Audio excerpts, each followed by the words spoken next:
dia.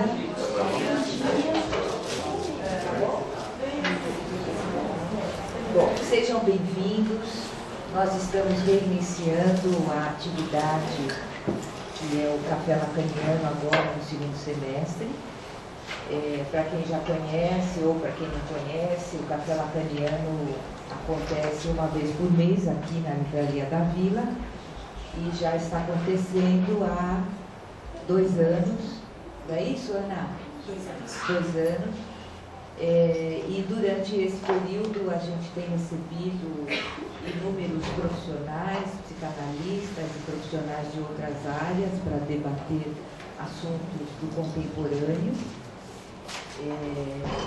E todo mês a gente está divulgando, e quem não está recebendo uma aula direta, por favor, depois deixem com a Ana o endereço eletrônico para que a gente possa incluir. Bom, a Ana é que cuida de tudo, né, Ana? E para quem me conhece, eu sou a Fanis Gail, psicanalista. Estou aqui no café desde o começo, junto com o Oscar Cesarotto, coordenando essa atividade, e finalmente nós conseguimos hoje um feito que é filmar o Café Lacaniano, e todos os cafés nós iremos filmar para que possamos disponibilizar o vídeo, já que tem sido de bastante interesse, né, essa atividade. Bom, e hoje nós temos 2 convidados ilustres aqui, que vai debater um tema muito interessante, né, que nos toca de maneira íntima e nos toca desde o momento em que nos percebemos como gente, que é o tema do amor. E quem vai aqui debater é a Sandra Pavone, que é psicanalista, professora da PUC, trabalha na DERDIC, lá na PUC de São Paulo, né? Tem um trabalho bastante interessante, fez um trabalho sobre o mestrado dela, que é na comunicação semiótica, sobre o brinquedo. Depois, se quiser, Sandra pode falar um pouco sobre isso, tá? E para acompanhar aqui esse debate, né, nós temos aqui o Cláudio César Montoto, que também irá colaborar, e principalmente com o livro que ele está lançando hoje. Após o Café Lacaniano, nós vamos ter o lançamento do livro do Cláudio. Então, o show está aberto. Gostaria de agradecer a presença e dizer que, bom, embora eu tenha preparado uma fala na forma de um texto, né, não é uma tese sobre o amor, não é isso. Eu trouxe apenas algumas questões que o livro do Cláudio suscitou e que eu vou apresentar brevemente, e depois a gente pode abrir para uma conversa e para as intervenções do Cláudio também. Então, gostaria de agradecer o convite do Cláudio e também do Oscar, que não pôde estar aqui presente hoje. 2 bons encontros dos tempos do mestrado. Ambos possibilitaram que, a partir das suas pesquisas em semiótica psicanalítica, eu pudesse compreender o que o Lacan quis dizer com a seguinte frase: deve renunciar à prática da psicanálise todo analista que não conseguir alcançar em seu horizonte a subjetividade da sua época.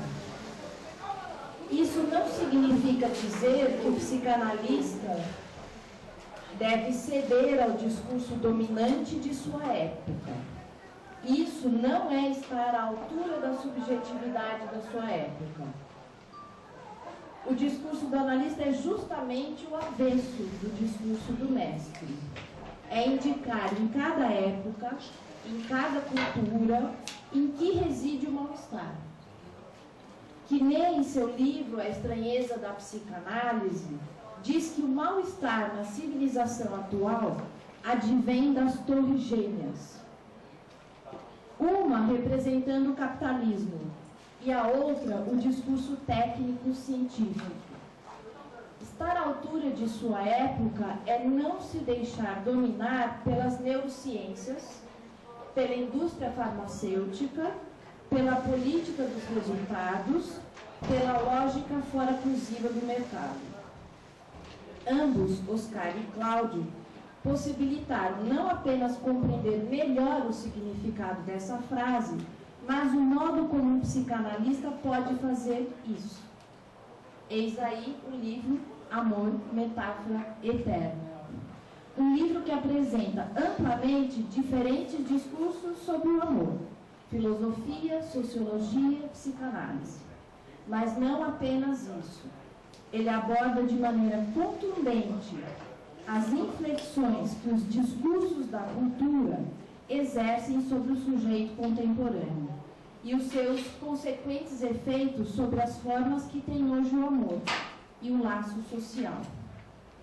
Então, uma das primeiras coisas que eu fiquei pensando quando o Cláudio fez o convite para refletirmos juntos sobre essa questão foi: por que o psicanalista se dedicaria a escrever sobre o amor? Afinal de contas, teria coisas mais sérias e mais graves para tratar. O crescente mal-estar das depressões, as anorexias, as toxicomanias. Digo com firmeza que apenas aparentemente se pode pensar assim. Vejamos por quê. O livro Amor, Metáfora Eterna, Eterna Metáfora, né? Eu já fiz uma metáfora, tá bom. Fala do amor, sim, da amizade, dos ciúmes, do ressentimento, do ódio, da paixão, do ser amado, da indiferença.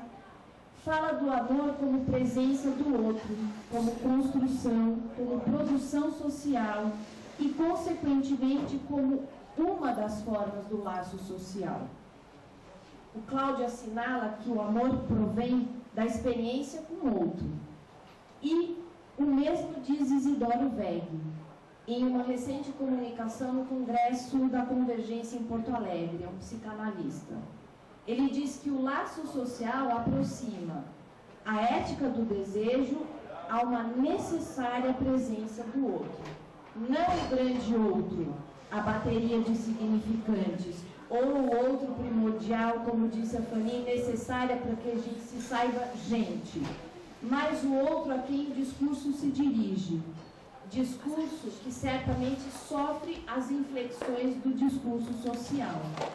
Assim, uma reflexão sobre o amor em nossos dias é uma reflexão sobre os modos como se dá esse encontro com o outro, a quem o discurso se dirige. E assim sendo, é uma reflexão sobre as modalizações do laço social na atualidade. O que eu estou tentando dizer é que os princípios que orientam a posição do objeto no discurso social orientam também o ordenamento dos laços sociais e sexuais, bem como o ponto do mal-estar, ou seja, nossa atual psicopatologia.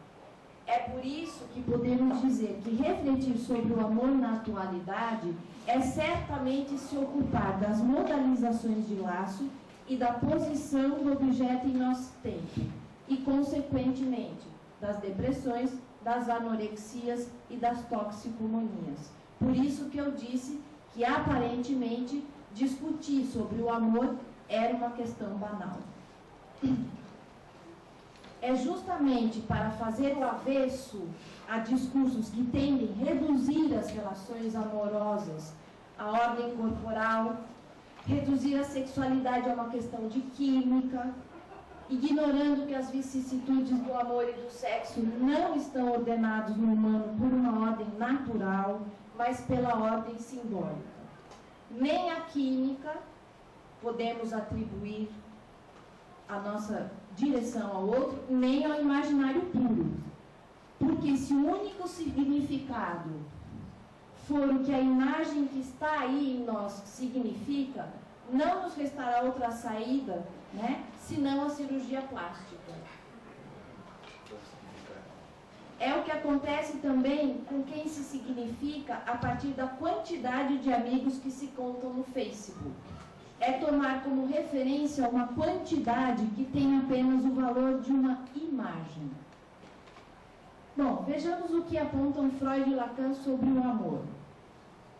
Freud propõe o amor, o investimento libidinal no objeto, como tentativa de reviver um estado de completude, um narcisismo originário e primordial. De fato, para Freud, os investimentos no objeto externo partem do eu, em busca de um reencontro. Uma das formas desse reencontro é moldada sobre a imagem narcísica do sujeito. Nesse ponto, Cláudio propõe refletirmos a respeito de um discurso que sugere a total igualdade dos parceiros e a regra da absoluta reciprocidade. Ele cita Jurandir Freire Costa, que diz: vivemos numa cultura narcísica, inibidora da experiência amorosa. Aprendemos a querer tudo, porque nos julgamos uma totalidade, que não pode apresentar fraturas. O outro só é desejado se enriquece o nosso ser. Se, ao contrário, o outro nos pede sacrifícios, é rejeitado e pronto. Mas será a face narcísica do amor, o amor do eu por um outro que espelha o próprio eu, ou o amor por um outro eu idealizado, a única forma de amor? Não. A pergunta fundamental de Freud no texto sobre o narcisismo, uma introdução, é justamente como alguém sai do narcisismo. Relembremos a sua indicação na frase: é necessário amar a fim de não adoecer. Ou seja, as dificuldades de investimentos libidinais no objeto externo levam ao adoecimento, enquanto o amor objetal aparece como uma travessia necessária e fundante, que tem sim sua raiz na relação especular com o grande outro primordial, ou seja, nossas mães, podendo se desdobrar em amor narcísico. Mas essa não é a única forma de amor. Narcísico seria o amor pela própria imagem, espelhada no outro. Mas há também uma outra forma, que Freud chamou de anaclítica, que leva a marca de amor pelo objeto primordial, ou seja, nossa mãe, de dependência primitiva com ela, até as formas mais atenuadas de laço social, como acontece, por exemplo, nas sublimações. Cláudio diz que com Lacan acabamos olhando para o outro sentido do amor, o amor como uma construção que está norteada pela cultura, no sentido mais amplo que a palavra cultura pode ter. O autor recorda que Lacan fala sobre o amor no seminário Angústia. Ele fala do amor como um fato cultural e, em função e campo da palavra, assinala que devemos pensar o amor não no sentido romântico, ou seja, de uma realização total e imaginária, mas de tudo que o amor deve ao símbolo e do que a fala comporta de amor. Foi nesse ponto do livro que tive uma pequena lembrança do dia em que eu e Cláudio nos conhecemos. Eu tinha ido assistir a uma defesa de doutorado da qual Cláudio fazia parte da banca. Ali mesmo, no meio da sua arguição, pude perceber que ele tinha uma forte tendência para o gênero cômico.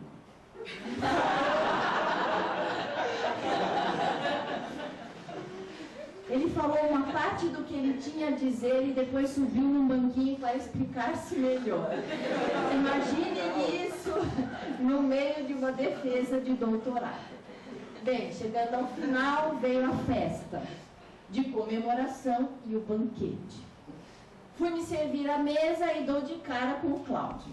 Antes mesmo de me apresentar, e como já sabia que era um psicanalista cômico, eu lhe disse: antes que você diga algo, eu quero dizer que isto aqui é um quibe, apenas um quibe, e não significa nada além de um quibe. Com isso, eu quero dizer que nem sempre os objetos são outra coisa. Às vezes são o que são. Acontece que para que o amor funcione, ou para que ali tivesse início a nossa amizade, era necessário que o objeto fosse outra coisa. Por quê? Porque quando o objeto aparece tal como é, nossa vida psíquica se empobrece. E certamente o laço com o outro também. É como se alguém dissesse que o corpo do outro é só o corpo do outro, que não significa nada para mim, que é meramente um objeto a serviço de seu gozo que se consome em si mesmo. Essa frase leva ao horror. Mas vejam como ela se naturaliza hoje entre os jovens. É o que acontece com os relatos adolescentes que dizem terem beijado 15 na mesma noite, sem poder dizer nada sobre cada um deles. É a diferença entre a vivência automática e oca, sem reflexão, e a experiência, que deixa marcas que modificam o sujeito que a experimentou, como aponta Cláudio no seu livro. O fato de que signifiquemos o objeto o coloca em outra posição, não mais em posição de gozo. Se o significamos, o fazemos a partir de pelo menos um traço. E isso faz com que o objeto entre numa série. É o que permite que ele seja objeto de uma relação, de um laço entre dois. Ou até pode ser que não. Bem, isso pode não parecer um grande problema, até nos darmos conta que estamos diante de uma certa dificuldade. Porque gozar do objeto reduzido a ser somente o que ele é, pode ser bastante cômodo, como, por exemplo, na toxicomania. Quando o objeto fica reduzido ao que ele é, quando não é outra coisa além do que ele é, ele resiste, ele dificulta a entrada na dimensão simbólica. A ordem simbólica implica a dimensão de sua falta, da falta do objeto, e sustenta uma diferença que é necessária para que o amor funcione, para que entre a relação com o outro. Como intitula Cláudio, o amor é uma metáfora. Sem o valor simbólico, na falta do significante que faz a diferença, o amor não funciona. É necessário que o objeto seja o que ele não é. Senão, é o sujeito que se apaga, desaparece. Há uma grande diferença entre o sujeito de que fala a psicanálise e o discurso social vigente. O sujeito para a psicanálise é esse que precisa ser pensado do ponto de vista do objeto que falta, que constitui sua potência exatamente por ser um objeto faltante.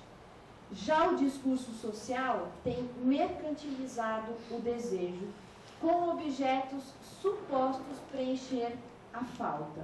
Tem incitado o consumo e a satisfação constante. Satisfação que, se de repente falta, pode se tornar insubstituível e, portanto, insuportável. É o que aponta Jerusalemski sobre a melancolia. É ver as coisas como elas são. Elas se tornam fixas, não podem ser trocadas, porque são o que são. E não há deslocamento possível, não há perda, não há luto. Diz Lacan, amar é dar o que não se tem, do amor que se funda na falta, contrário a algumas formas do amor contemporâneo, em que se trata de dar o que se tem, uma imagem sempre ideal, que não envelheça, que não frustre, a vida assegurada desde a infância, numa previdência privada às crianças. É desde essa posição de presença constante e garantia de gozo que os objetos se tornam descartáveis quando já não cumprem mais a eficiência gozosa. E assim também acontece aos laços amorosos. Recentemente, minha filha leu para mim uma história que circulou pelo Facebook. Alguém pergunta a um casal de idosos: como vocês conseguem manter um casamento que já dura 65 anos? Meu filho, nós nascemos em uma época em que, quando algo quebrava, nós éramos ensinados a consertá-lo e não a jogar fora. Mas quando o despedaçamento dos laços sociais prevalece, quando além disso ficamos diante dos imperativos de parecermos a imagem do falo ideal, pergunta-se Colette Soler: não será que é justamente aí que o amor pode assumir um valor diferente? Se por um lado há a prevalência de uma ideologia igualitária, unissex, do discurso capitalista que só gosta dos consumidores em massa, por outro lado temos o amor, que objeta a isso, através do seu gosto pelo particular e pelo íntimo. Cito a autora: mas quando os laços sociais se desagregam e se despedaçam ao extremo, num movimento que parece inexorável, podemos indagar se a exigência do amor, que instaura um limite ao despedaçamento, não assume um outro valor. Quando os laços se desfazem, será que a exigência do amor, especialmente imputada às mulheres, não continua sendo a única a representar Eros, o princípio unificador, que une não as multidões, mas o um com o um? Pois talvez seja isso que nos resta para impor um limite às solidões contemporâneas em nossa época. Nas palavras de Isidoro Veg, o pequeno outro funciona como uma oferta simbólica, imaginária e real, ou seja, no encontro com o outro do amor, gozo e desejo se enlaçam. É uma postura necessária e inerente ao funcionamento do nosso corpo e do sujeito. O desejo recíproco é orientado pela falta, que se inscreve de modo diferente do lado do homem e do lado da mulher. Porque se a inscrição for igual, unissex, para todos não vai haver desejo. Cada um a seu modo possibilitará nesse enlace que o parceiro se reencontre com a falta. Sustentação de seu desejo, entendendo a dimensão corporal simbolicamente marcada, estendendo a nossa dimensão corporal, que está simbolicamente marcada, ao corpo do outro. O amor da falta é o amor de Eros. É nesse sentido que Isidoro Veg trabalha o conceito de próximo, no lugar adequado de reinstaurar a falta, de oferecer a possibilidade de um bom enudamento do desejo, pois que produz o reencontro do sujeito com a sua falta. Nesse sentido, o que eu estou tentando dizer é que o amor narcísico não é a única forma de amor possível. Ali onde a estrutura carece da falta, o autor sugere que pode vir também o outro, invocado a condição de próximo. Segundo Veg, ele diz mais ainda, que é o próprio próximo, ou seja, essa forma de relação amorosa orientada à falta, que vai nos ajudar a desfazer aqueles lugares onde se coagula a certeza dos enunciados, a homeostasia extrema no mundo do conforto do imaginário, ou o gozo desaforado pela oferta consumista de objetos veiculada pela tecnologia do nosso tempo. É isso que me faz pensar que é possível, sustentados pela ética psicanalítica, fazer o avesso desses discursos da contemporaneidade. Já não estamos na época do amor ideal, não é disso que eu estou falando, nem do amor romântico, nem das figuras típicas do amor do passado. Porém, ainda temos amores, sem modelo. Desejemos boa sorte ao Cupido.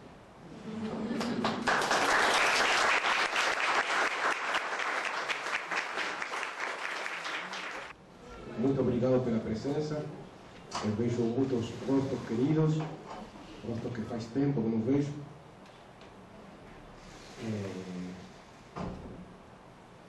Vou contar um pouquinho desta história, deste livro, o percurso que fiz.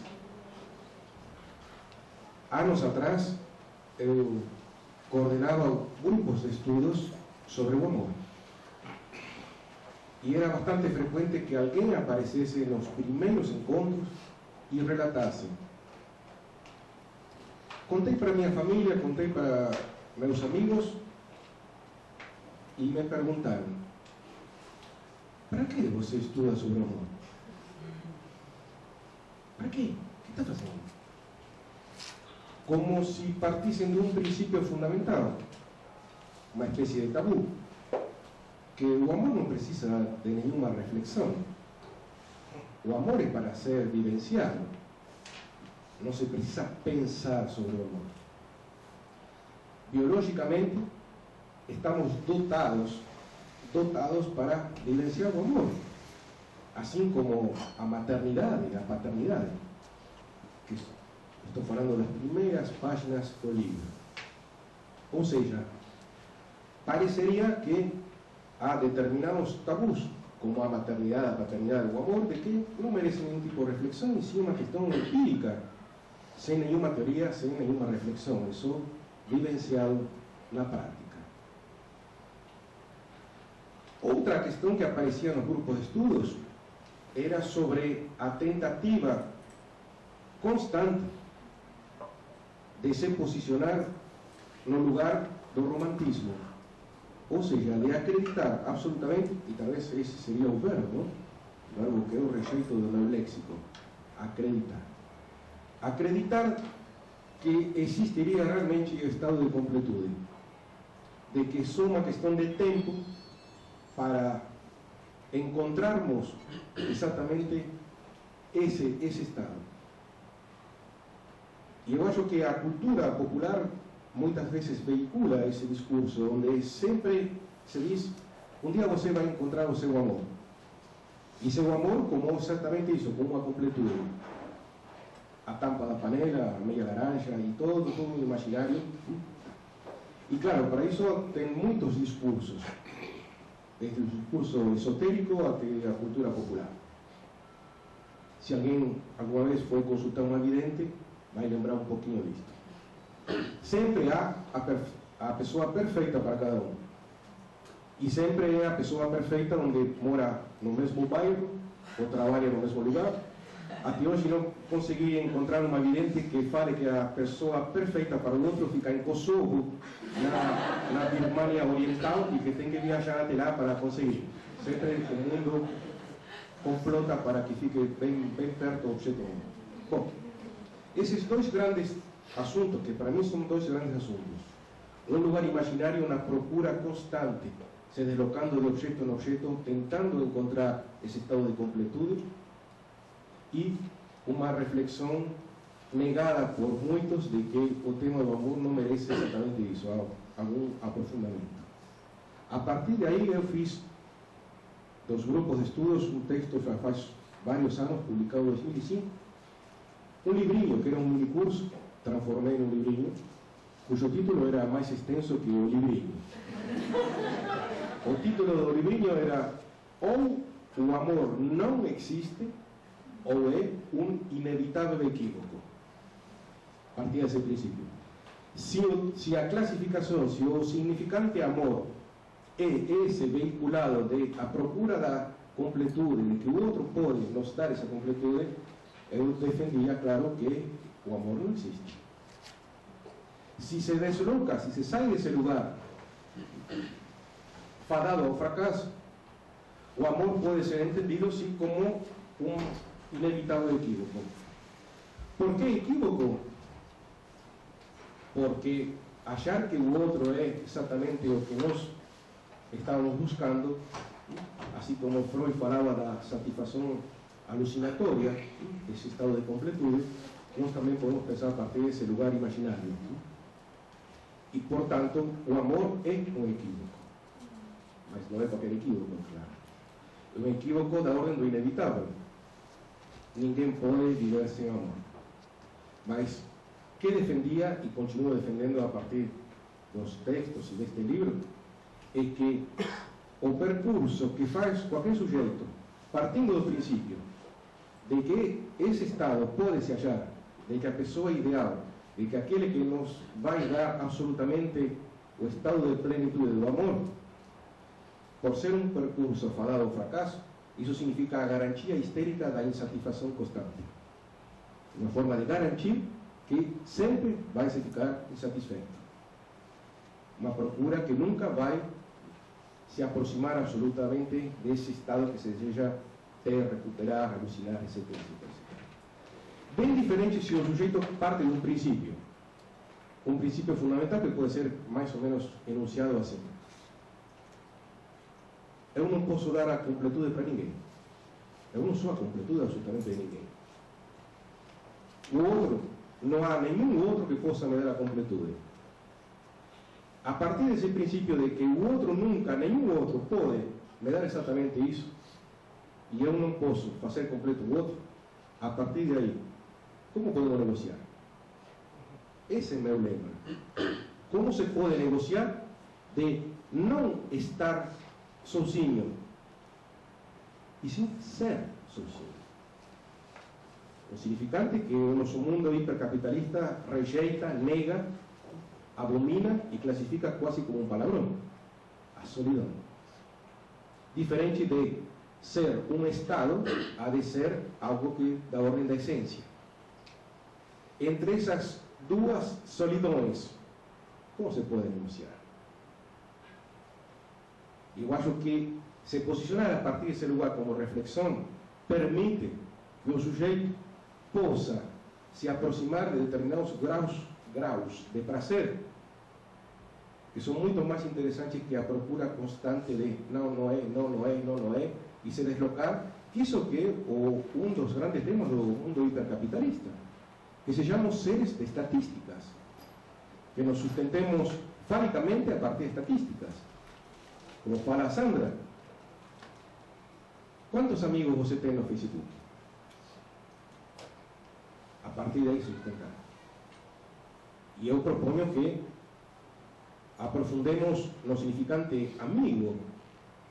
No livro menciona um pouquinho sobre a ética a Nicômaco, ou Nicomaqueia seria uma tradução melhor, de Aristóteles, o capítulo 9, sobre fala o que é um amigo. Por que alguém é classificado como amigo?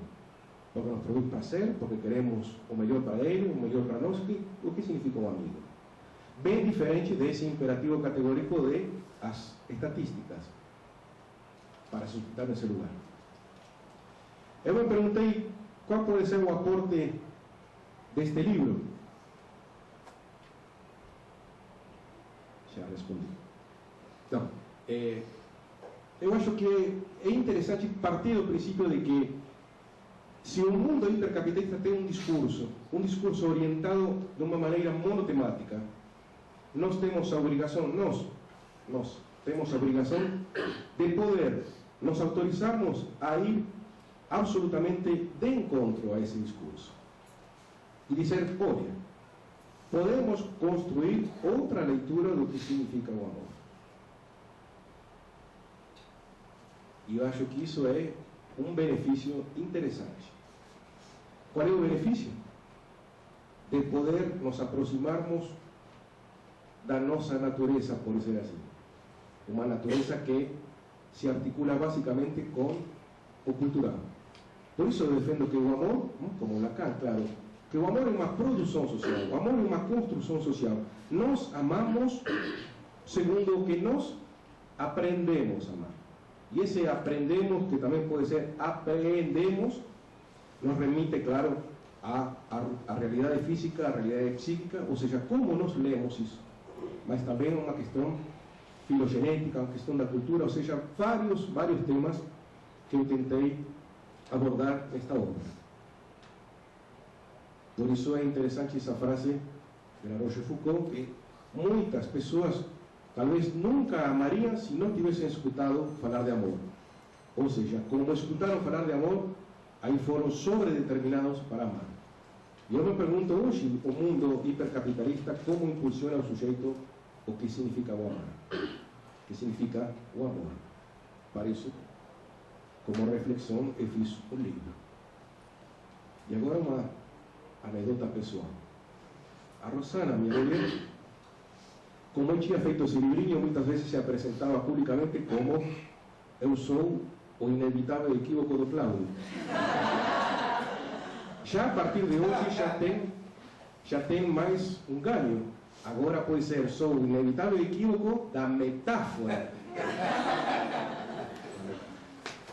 Então acho que esse foi o percurso que eu fiz. Bom, posso até comentar um pouquinho. Eu parto do princípio de vários intelectuais que se debruçam sobre o tema do amor e eles dividem em três grandes partes, três grandes eixos fundamentais para pensar o amor. O amor erótico, cujo texto fundamental é o Banquete de Platão. É interessante ler Platão para poder se aproximar melhor de Lacan, o seminário 8 sobre a transferência, portanto, seminário sobre o amor. Sobre o desejo se institui a partir da falta. Ou, nas palavras de Platão, só se deseja aquilo que não se tem. O desejo como motor, impulsionando o sujeito. Esse é o amor erótico. Se trabalha também outro eixo fundamental, que é o amor de amizade, o amor que nós chamamos de filia. Acabei de falar de Aristóteles, entre outros autores, que é um conceito fundamental. Talvez, junto com Aristóteles, poderíamos pensar que o amor de amizade seria um amor superior a qualquer tipo de amor, porque não entra numa lógica erótica de exclusivo e excludente, o losangue, o fantasma, a fórmula do fantasma, é exclusivo e excludente, coisa que o amor erótico exige. Exige exclusividade e muitas vezes exige a característica de excludente, a partir dos ciúmes, aceitar ou não aceitar que se tenha outro objeto de amor. E como dizia um filósofo espanhol, que interessante é que quando você está posicionado no lugar do amor erótico, falar nunca é sem consequências. Questionar esse outro sempre vai ter uma consequência. Interrogar o desejo do outro, ou expressar, se autorizar a expressar o próprio desejo, sempre vai ter alguma consequência. E o exercício da amizade é o exercício do diálogo, onde você pode falar absolutamente tudo e não necessariamente vai ter uma consequência. Uma consequência de uma aproximação, um distanciamento, uma ruptura, o que for. O amor, então, portanto, o amor de amizade talvez seria um amor quase supremo, porque não é exclusivo, não é excludente, admite a totalidade do discurso. A única diferença é que sempre tem que ter algum problema, claro, não? Não se pode transar. Essa seria uma questão para pensar. Bom, acho que a grandes linhas fui enunciando. Não se trata de um estudo a partir de um percurso diacrônico, de dizer, olha, a filosofia pensa assim, a sociologia pensa assim. A minha inquietação, e depois vocês como leitores vão, se puderem me dar um retorno, a ver se eu consegui ou não consegui fazer, é que se estabeleça sempre uma ponte com o nosso mundo contemporâneo.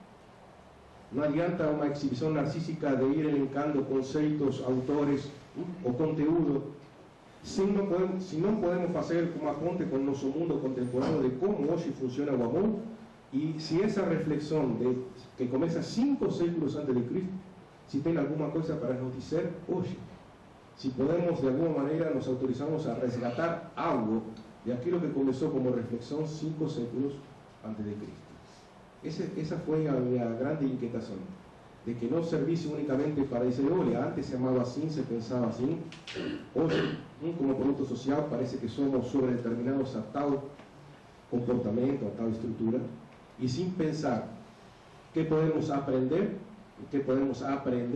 de um percurso de tantos séculos para poder entender melhor ou para poder sairmos de uma estrutura perversa de consumistas, ou pior ainda, não?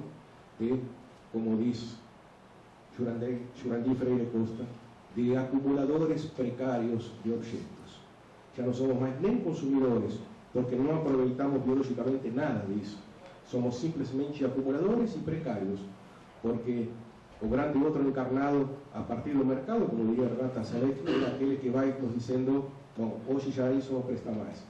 O que você achava que era perfeito para você, amanhã vai ter outro já com um novo objeto. Ou seja, acumulamos precariamente objetos de uma maneira estatística, tentando tamponar uma falta que não passa absolutamente por essa questão. Por isso acho que eu sou terrivelmente pessimista. Não poderia ser de outra maneira.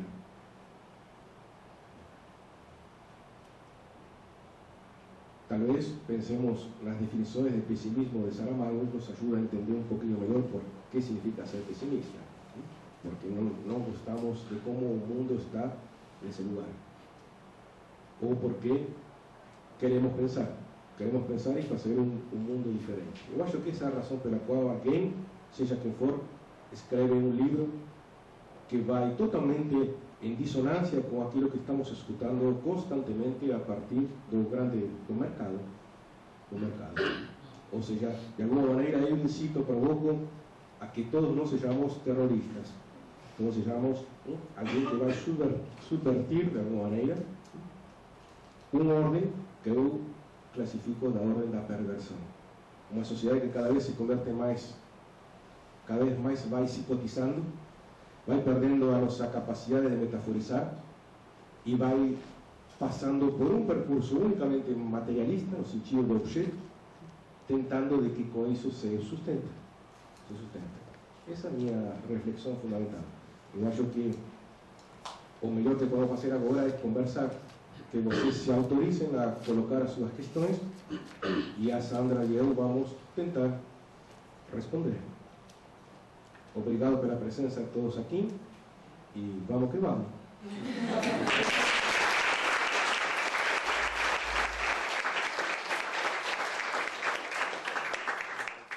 Algo que é tão simples, mas tão complexo, que vocês dois mencionaram, que é a respeito do amor erótico.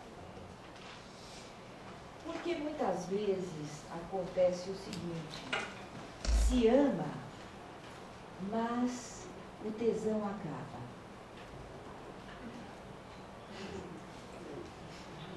Essa é uma situação, é um dilema que todos nós vivemos. E é um dilema que, por vezes, vivemos e estendemos esse dilema anos da nossa vida. E nesse sentido, seria uma tentativa de eternizar o amor, na esperança, de reencontrar aquele desejo erótico.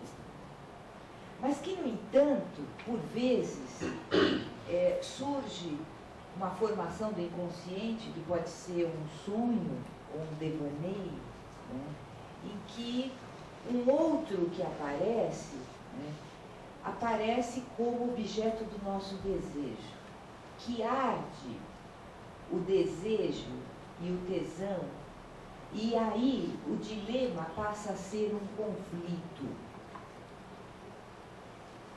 Então, eu gostaria que vocês abordassem um pouco isso, porque isto é uma matéria humana e central.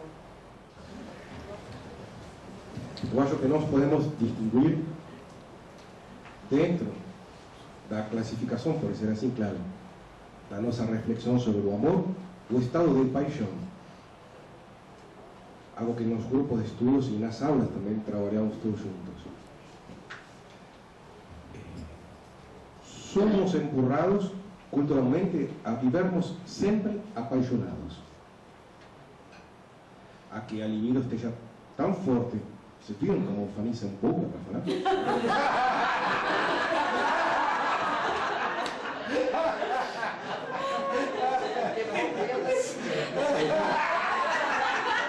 Ela transmite o estado da libido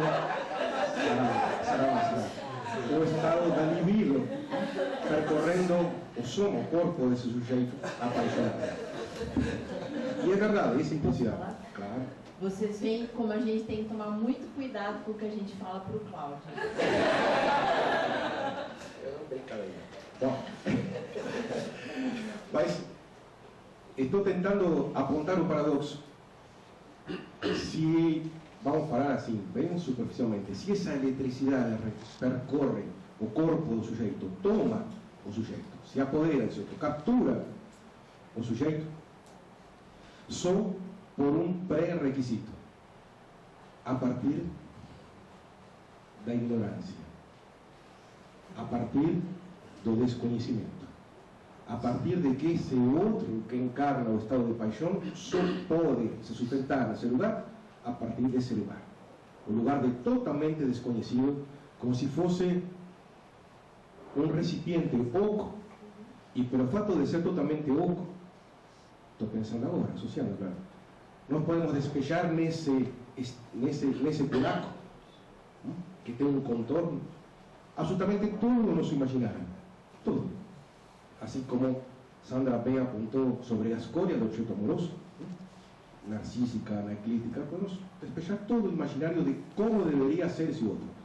Até podemos nós mesmos despejar como se fosse uma extensão de nós mesmos, como se fosse um apêndice, uma prolongação, um espelho que nos devolve nossa própria imagem, etc, etc. Tudo porque o desconhecimento permite isso.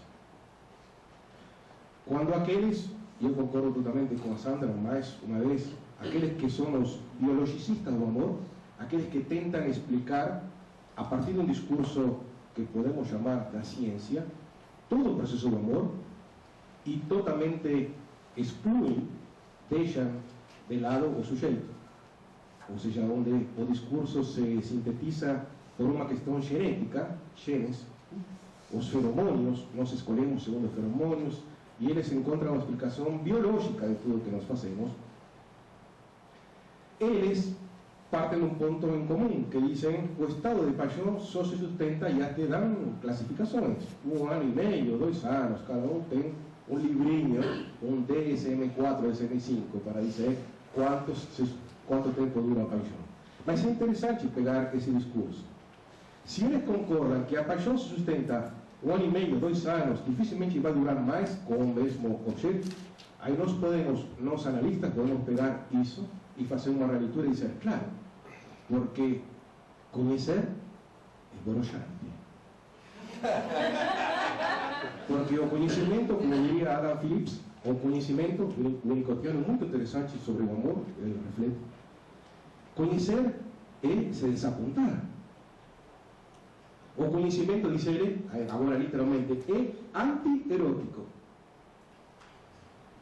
E claro que o percurso cronológico dos cronos, o tempo, vai nos permitir, ou vai nos decepcionar, num percurso onde, de a pouco, vamos nos defrontando com a terrível realidade de que o outro é outro.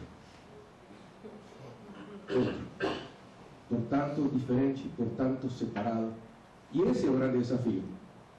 Quando se instaura essa perda desse verniz imaginário com o qual nós investimos a imagem desse outro, aí vem o grande dilema. Aí vem sempre um dos grandes posicionamentos é a culpa é sempre do outro. Como você mudou? Você não era assim. Alguém escutou alguma vez uma frase assim ou não?